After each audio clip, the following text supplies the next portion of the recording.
Amani kwako tena ndugu yangu, tena ni mwalimu wa neno la Mungu Jile Ndayambaje ambaye iko mbele zako sasa hivi. Na leo tunataka kuzungumza juu ya somo yenye nasema maisha ni mafupi katika mwili. Maisha ndani ya mwili ni mafupi. Halafu tutaongeza maneno mengine kidogo yenye nasema maisha baada ya kufa. Tutaenda soma ndani ya Zaburi. Tutaanza ndani ya Zaburi. Ndani ya Zaburi sura yake ya 19, yaani Zaburi ya 90, mstari wa 10 mpaka 12. Ile nafasi ni Musa wakati yenye iko na sema mbele za Mungu, akasema kama maisha ya mwanadamu ni mafupi sana, miaka yake inakuwaka 70 au 80, 70 ou bien 80 njo miaka za mwanadamu zanaishi chini ya jua. Kisha akasema sasa, Mungu unisaidie, unipatie kujua kuzihesabu siku zangu ili nipate kutembea kwa hekima, nipate kuenenda kwa hekima. Kiufupi, mkutembea na hekima njo muko faida katika zile siku chache, zile miaka za kidogo ambazo tunaishi.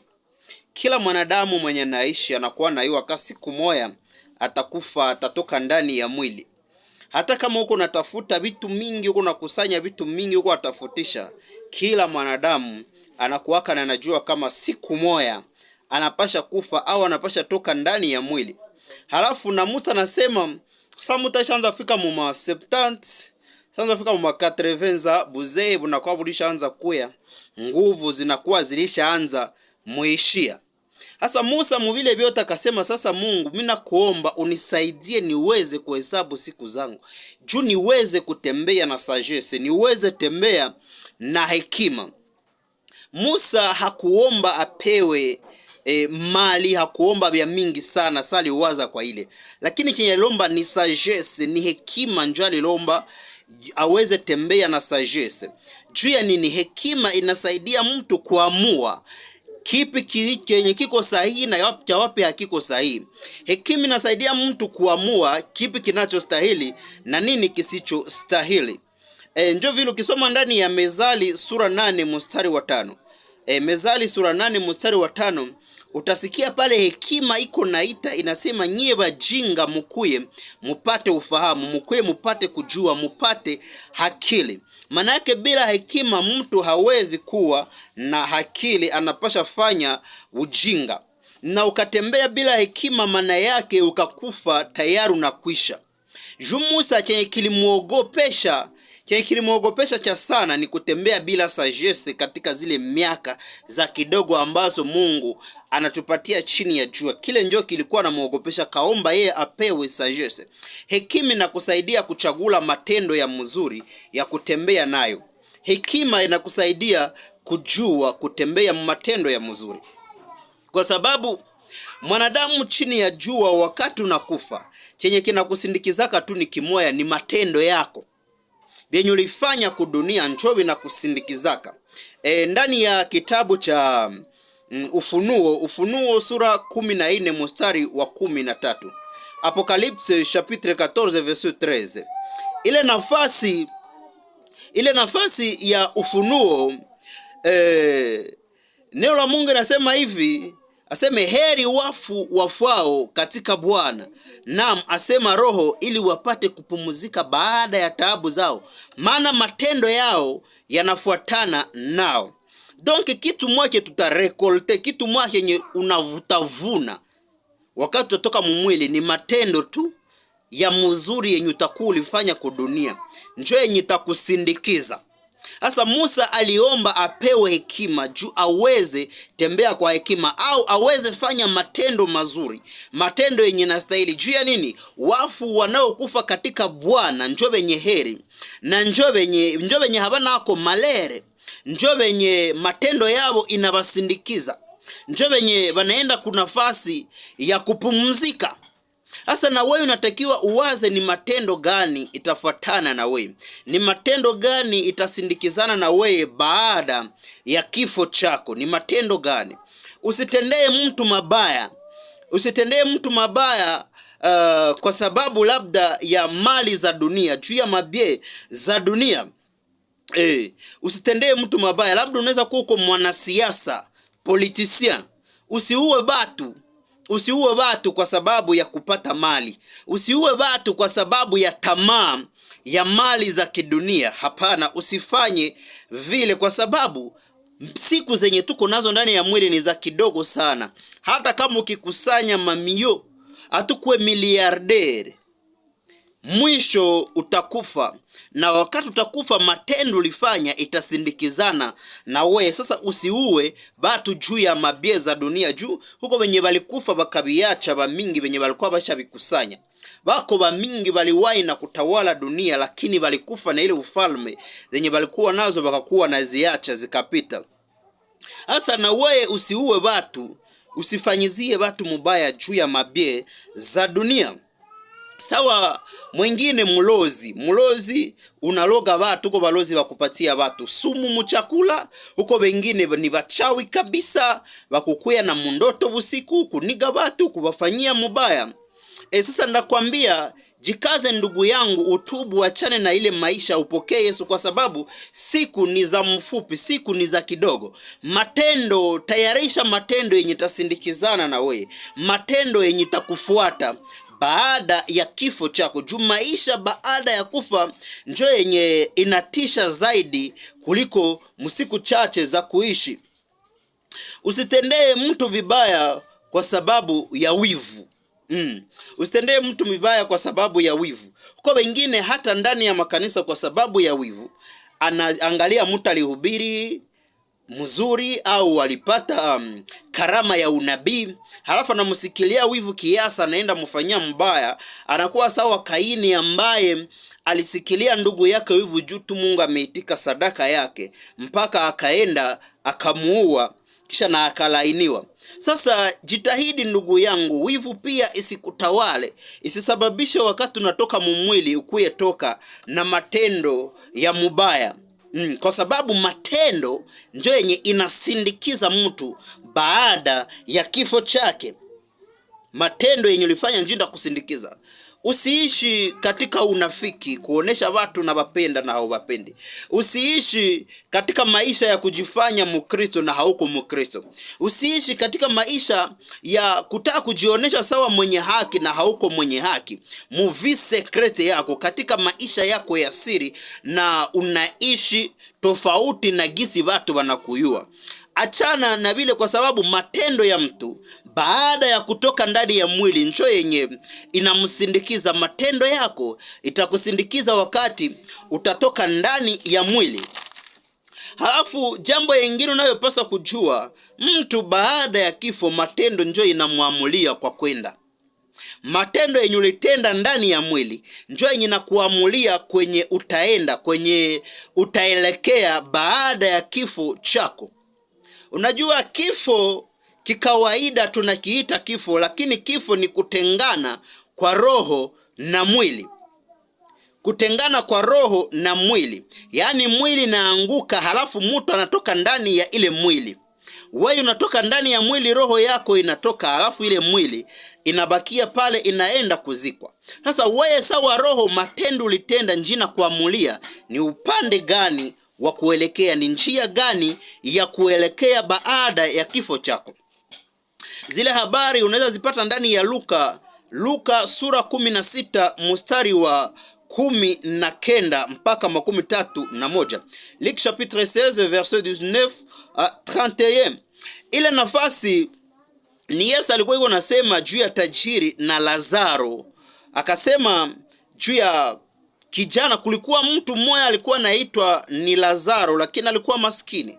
Alafu kila asubuhi alikuwa anakuja ikala mbele ya mlango ya tajiri moya. Kisha ule tajiri alikuwa anaishi kwa anasa, anafurahia maisha, anakula giza nataka, anafanya vyote vya anajisikia. Maskini yeye sasa akakuwa anatamani kukula makombo, ile mabaki yenye ilianguka chini ya meza kwa tajiri. Lakini baada ya kifo chao, wakati walimaliza kufa, Lazaro alipokelewa kifuani cha Ibrahimu. Malaika seme alikuwa kachukua Lazaro akapanda naye. Donc sasa mtu natoka ndani ya mwili kisha anguka pale, kuko malaika kuwenye haki. Huko malaika mwanake akatwala weye, mtu mwenye unatoka ndani ya mwili anapanda na weye, anaenda na weye.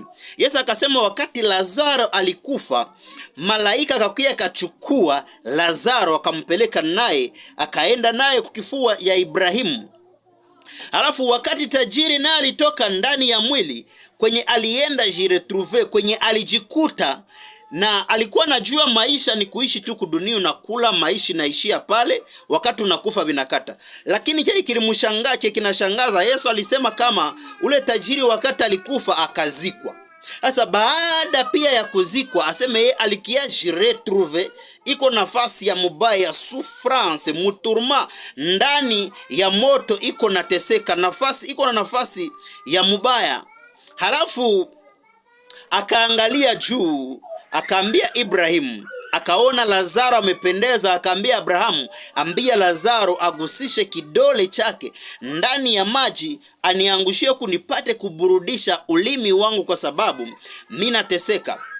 Maana yake kuile nafasi ya kufikia na matendo yako ilikuwa mubaya hapa chini ya jua, ni nafasi ya mubaya kiasi kwamba unawezi tamani na toni moja ya maji uyekunye na hautaipata. Unasikia kiu ya ajabu, lakini hakuna maji ya kunywa. Njoo kwenye tajiri alijikutana. Halafu na wakati aliomba ile toni ya mai, Abrahamu akamwambia ile jambo naomba haiwezekane. Haiwezekane kwa sababu katikati yetu na nyie. Yesu Abrahamu akamrepondre au pluriel, kwa wingi. Yeye alisema juu yake wampe toni ya mai, lakini Abrahamu akamujibia katikati yetu na nyie. Maana yake kwenye Abrahamu iko na Lazaro kuko watu wengine wa mingi.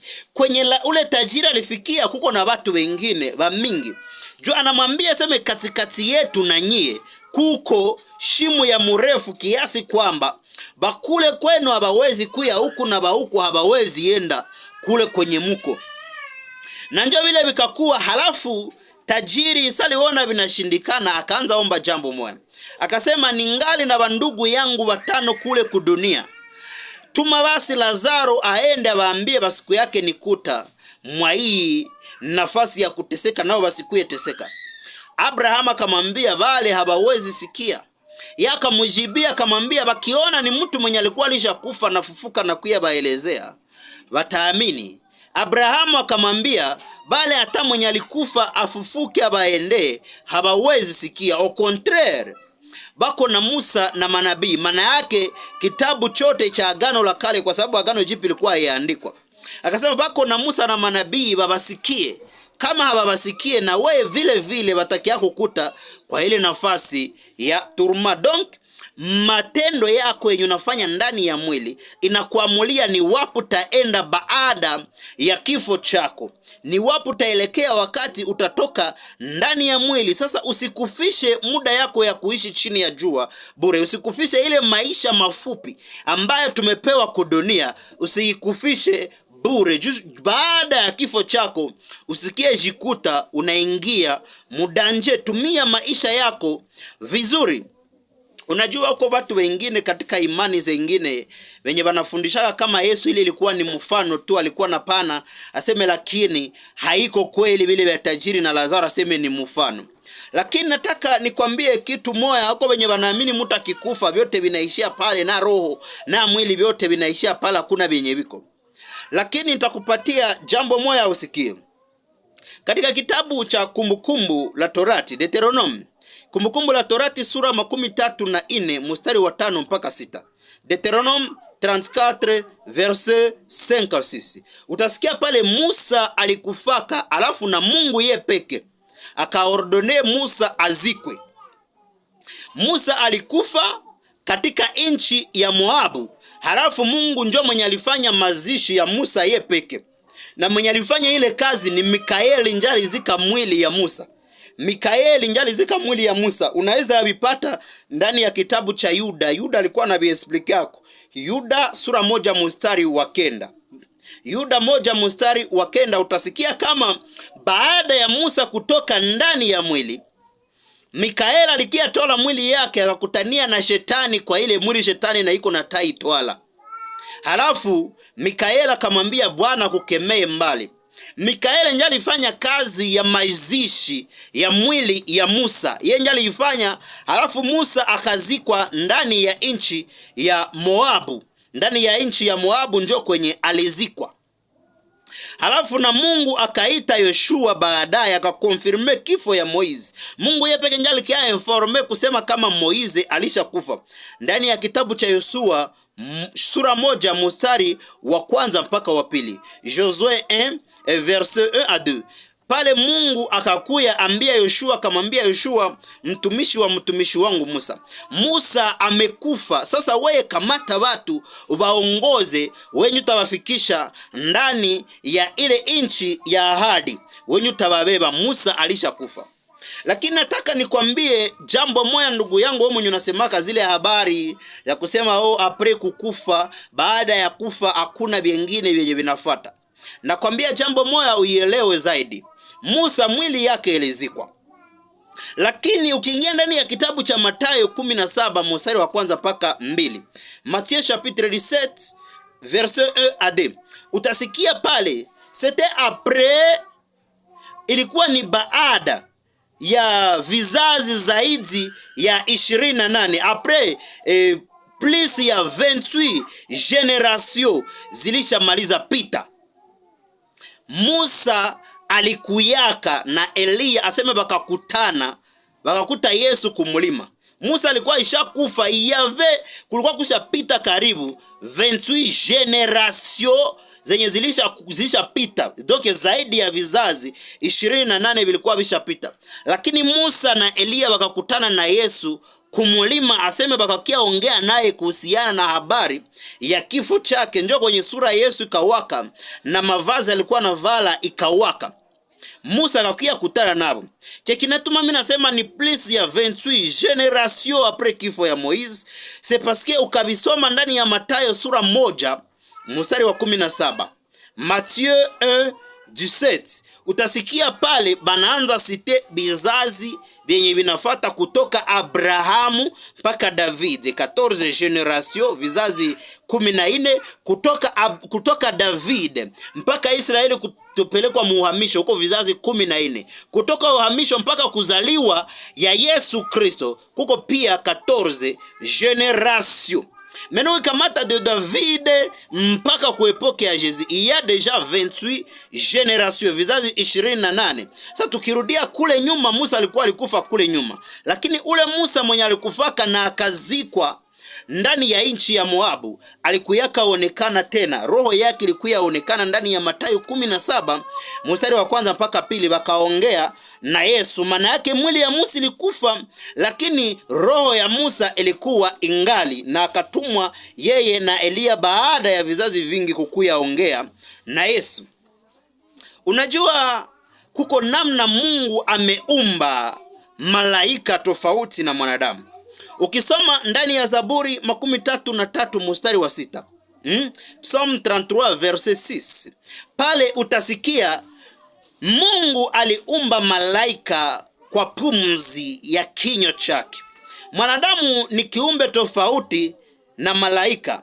Malaika gisi Mungu alimuumba ndani ya pumzi ya kinywa chake. Aseme kwa neno la Mungu aliziumba mbingu, halafu na kwa jeshi la mbingu akawafanya na pumzi ya kinywa chake. Malaika ni roho, ni kiumbe kimetengenezwa ndani ya pumzi ya Mungu. Lakini mwanadamu yeye gisi ameumbwa, anaumbwa katika aina mbili. Mwanzo sura 2:7. Genèse 2 verset 7. Utasikia seme Mungu alikamata mavumbi ya dunia, mwile mavumbi ya dunia akatengeneza ndani mwili. Mwili ni ile tunaita maiti, ile mwili yenye haiishi kwanza, inalala. Halafu aseme akaizogelea, akapuliza ndani ya mianzi ya pua yake, ndani ya tundu ya pua yake, akapulizia ndani pumzi ya uhai. Halafu ile mwili ikasimama, ikakuwa nafsi hai, ndio wakaiita Adamu. Maana yake mwanadamu iko kompoze na mavumbi ya dunia, budongo. Halafu banakuya vile vile gisi Mungu mbinguni alifanya malaika katika pumzi ya kinywa chake, akapuliza mwingine ambaye ni roho, akamupuliza, akaingia kupitia ndani ya tundu ya pua ya mwanadamu, akaingia ndani ya mwili ya mwanadamu. Halafu sasa alifika ndani ya mwili, ile mwili njoo ikasimama, ikakuwa mtu. Maana yake Mungu alifanya mtu kwa aina mbili, kuko mtu roho, kuko na mtu mwili. Na mwili ikianguka, roho inatokaka mwili na kufa, inaenda kuzikwa. Maana yake baada ya kufa, wakati ya kifo chako, utatokaka ndani ya mwili yako. Tengeneza matendo yako vizuri, ikuamulie kwa kwenda. Matendo yako ikuamulie kwa kwenda. Unajua na Yesu, njoo maana Yesu alisemaka jambo moja ndani ya Luka sura 23 mstari wa 43. Yani Luka 23 mstari wa 43.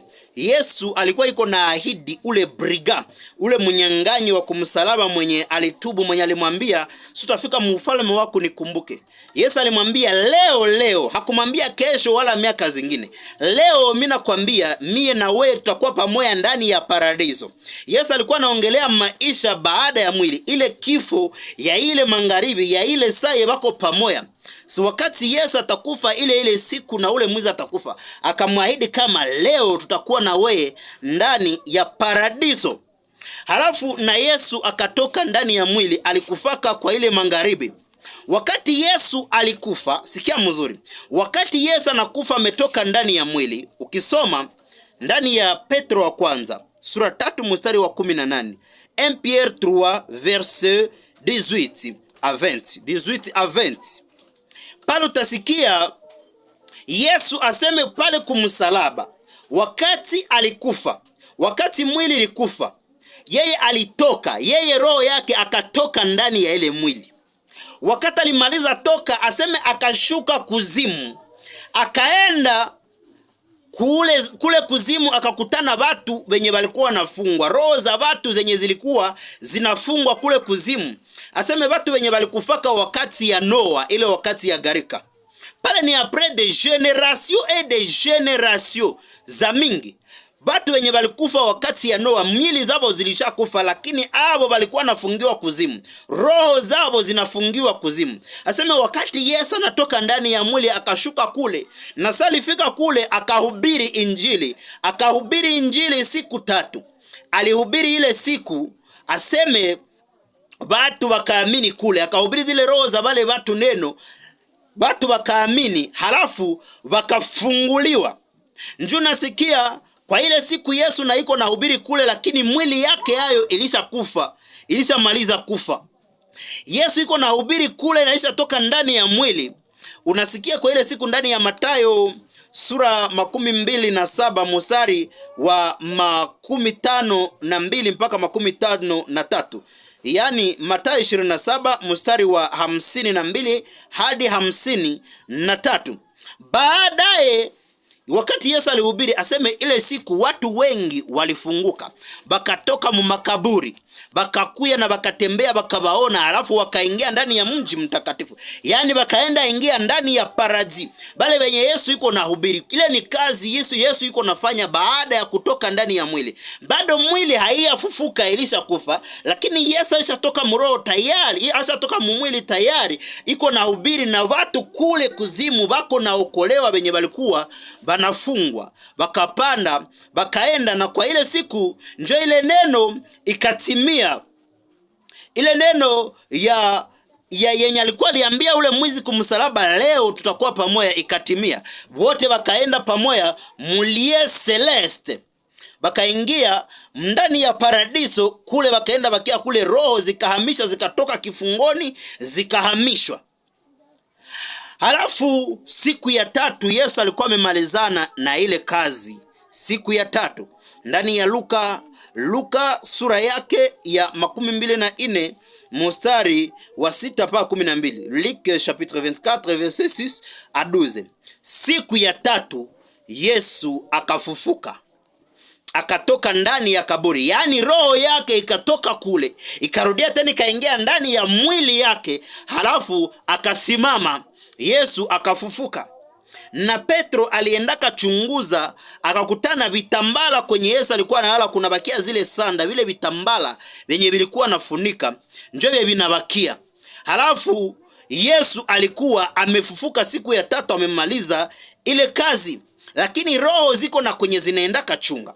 Juu ya nini nagusia hapa Yesu kufufuka kurudia ndani ya mwili yake? Ni kwa sababu nijasikia kuna watu wengine wako na hubiri abo banasema kama muta kisha enda ndani ya ile roho vile kitoka na ilifanya matendo ya muzuri na ingia muparadiso, njoko vinaishia na dunia itabaki yaka gizi na kuwaka.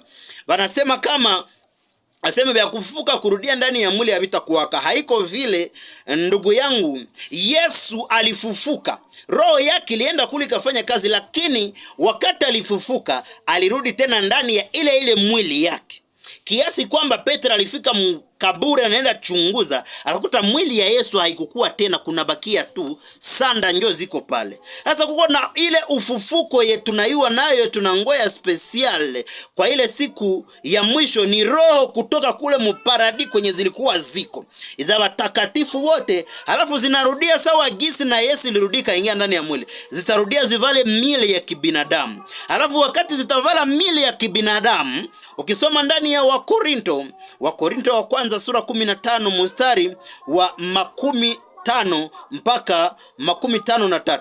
1 Corinthiens chapitre 15 verset 50 à 53. Ukisoma pale utasikia Paulo anavisema hako mzuri. Anasema kama kwa ile siku wafu watafufuliwa, halafu na wenye wako hai watabadilishwa. Halafu tukishabadilishiwa tunapewa mili za utukufu. Mili zetu zitakuwa za utukufu sawa ile Yesu alifufuka nayo. Chazikisha kuwa za utukufu, njoo tutaenda pamoja naye. Hii mwili ya kufa itavala kutokufa, itabadilika.